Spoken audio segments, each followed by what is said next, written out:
In today's video, I'm going to teach you how to resize a picture in MS Paint. If you need to make an image smaller, set a specific size, or quickly adjust a photo for a document, website, or project, MS Paint gives you a simple way to do it without needing any advanced editing software.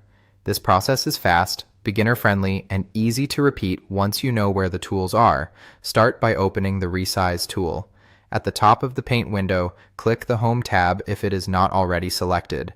Then look for the Resize and Skew icon and click it. If you prefer using keyboard shortcuts, you can also press Ctrl+W to open the same Resize window right away. This shortcut can save time, especially if you resize images often. Once the pop-up window appears, the next thing you need to do is choose your measurement type. You will usually see two options: percentage and pixels. Percentage is useful when you want to scale the image up or down based on its current size.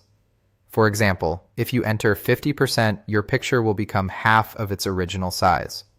Pixels, on the other hand, are better when you need exact dimensions, such as a specific width or height for an online upload, profile image, or presentation. After choosing the measurement type you want, enter your new dimensions. Type in the new horizontal value for the width or the vertical value for the height.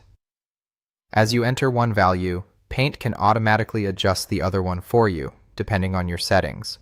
This makes it easier to keep the image looking natural and properly proportioned. A very important tip here is to leave the Maintain Aspect Ratio box checked if you want to avoid distortion. When this option stays on, Paint keeps the width and height in the correct relationship, so your image does not end up looking stretched or squished. In most cases, this is the best option to use, especially for photos, logos, and graphics you want to keep looking normal. If you need exact custom dimensions and you are okay with the image being warped, you can uncheck that box. This lets you change the width and height independently, which can be useful in special cases, but you should use it carefully because it may affect how the image looks. That's how to resize a picture in MS Paint. Once you get used to these settings, resizing images becomes quick and easy.